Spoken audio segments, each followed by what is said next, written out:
In other news, oh, I really wish people would get that joke. In Fernandinho, Manchester City have one of the best defensive midfielders in the world. With his energy, with his speed, with his aggression, passing and reading of the game, he is everything that Pep Guardiola demands in that position.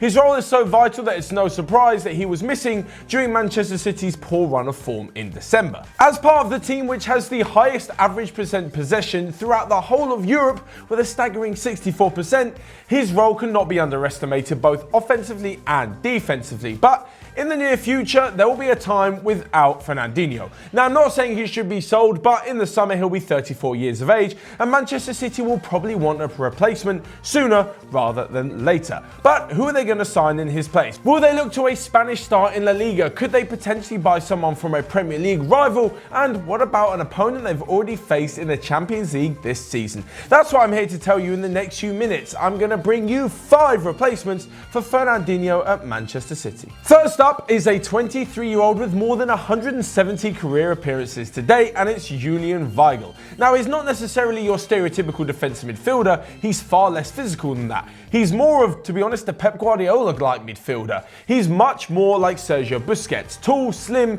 and of athletic build. He can read the game and make the passes without doing too much of the dirty work. That's not to say he won't do it, but it's not particularly his game. So much so that this season at Dortmund, the likes of Delaney and Witzel with more tenacity and aggression in their game have been preferred over Weigl on many occasions. So if anyone can bring the best out of the midfielder, well, it's going to be Pep Guardiola, the self-confessed tackle-dodging deep playmaker. His words, not mine. As for Weigl's transfer, well, it looks likely that it could actually happen, as mentioned before, because he's not necessarily in the Dortmund team week in, week out. And the better they play, the more they'll probably think that they don't really need Weigl. Currently, his value is around 22 million euros, which by anyone's standard these days is pretty cheap, never mind the fact that Pep Guardiola has the Manchester City checkbook in his pocket. At just 23 years old, Guardiola can still work with Weigl and turn him into the midfielder he wants him to be, so the sky's really the limit for him. Next up is a player from Ligue 1 who is definitely making headlines for all the right reasons with his unbelievable midfield play. This is already something that City have experienced firsthand this season, as Tanguy Ndombele was part of the Lyon side which beat Pep Guardiola's Man City 2-1 at the Etihad in the group stages. It says something about the player when he made his international debut replacing Paul Pogba, some pretty big boots to fill indeed, and has been in every single France squad since the World Cup. They're the current reigning champions of the world, so he must have done something right to get anywhere near the squad. But don't just take my word for it. Alongside his fantastic defensive displays and 4 assists this season, Lyon manager Bruno Genesio has said that going forward, he makes the best use of the ball by taking in all the information around him and putting it to good use. Defensively, he's always there on the cover as well. When the likes of Nabil Fekir and Moussa Dembele burst forward, he's always there to provide the balance needed in the squad. Reminds you of someone, doesn't it? Fernandinho. Alongside this, Genesio came out with one of the best quotes that I think I've ever heard about a defensive midfield player.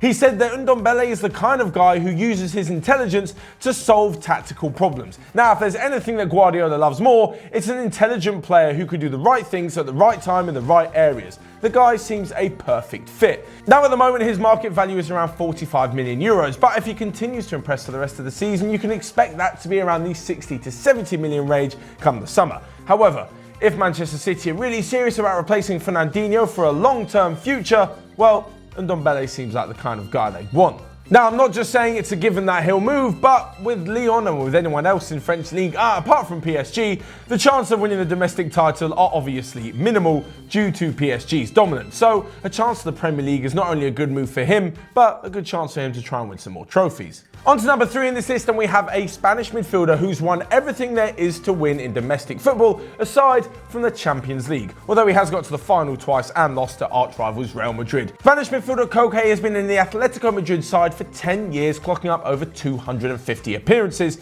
and has done everything that Fernandinho can do. He can play anywhere, he can do everything, and there's not a position in the midfield he hasn't covered extensively. From left wing to a narrow right midfielder, from the number 10 to the deep lying playmaker, Koke has always been there and really sums up Diego Simeone's style of play.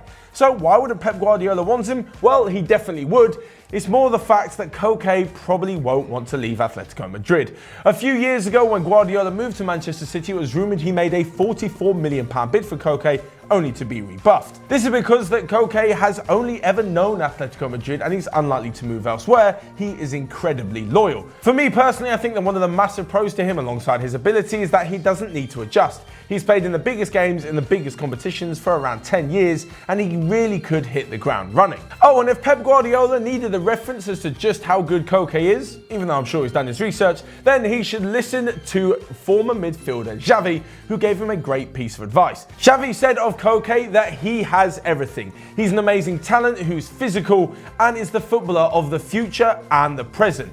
He has been identified as Spain's number 10 and the perfect orchestrator for the midfield. So if the likes of Xavi are saying that, the Xavi that won absolutely everything at Barcelona and conducted the midfield for over a decade, well, then Guardiola think off for over a decade, well, it doesn't really get much bigger than that. Next up, Pep Guardiola could be staying in the Premier League to find his replacement for Fernandinho in the form of Wolves' Ruben Neves. Now, last season, yes, he was a championship player, and many people were wondering how he would cope with the step up. Well, the truth is, he's done absolutely fine, and Wolves are on course to be the best ever promoted team within their first season back in the top flight, as they currently sit in 7th with 38 points. The thing about Neves is that he's unbelievably comfortable on the ball. He can pick it up anywhere and instantly make a right pass to one of his teammates. Whether it's short or long, he's got the technique and the vision. He's not necessarily a box-to-box midfielder like Fernandinho. He hasn't really got the athleticism to do so. But should he find himself anywhere on the pitch,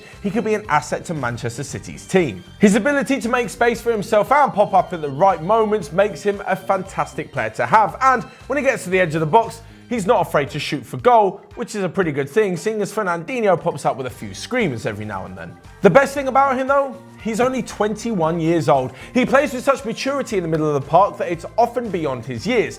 But as mentioned, with someone so young, if Guardiola can take him in, turn him into the player of his dreams, then Manchester City could have a new legend at the base of their midfield for many years to come. Whatever price that they're going to pay Wolves for him now is definitely going to be worth it if they can get 8 to 10 years out of him. Now, lastly but not least, the 5th player on our list is actually the one who I think will be most suited to the job because he's such a fantastic footballer. Now, although Joshua Kimmich plays right back for Bayern Munich, he is more than adept at playing the central midfield role, as that's where he started his career. When he moved to Bayern Munich, he then filled in at centre back for a little bit before moving to right back as the apparent heir to the throne for Philipp Lahm. During his first season in the Bundesliga, he obviously made his debut and learned a variety of positions and a variety of tools that's gone on to help him in his career. And can you guess who he learned them from in his first year? That's right, it's Pep Guardiola.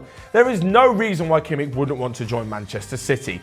Okay, Bayern Munich are still a huge club, but they've both got pretty equal chance in the Champions League, and the Premier League is where most players want to be. Kimmich's already completed the Bundesliga, let's be honest. It's clear that he's got the brains, but he's also got the ability to match. He's got the technique, the passing and the vision of a central midfielder with the athleticism, the fitness and the speed of a flying right back. Last season, only Thomas Muller had more assists than Joshua Kimmich for Bayern Munich, and this season he's got 1 goal and 9 assists from right back. To be honest, I can see Joshua Kimmich fitting in perfectly to Pep Guardiola's Manchester City, and he's 10 years younger than Fernandinho.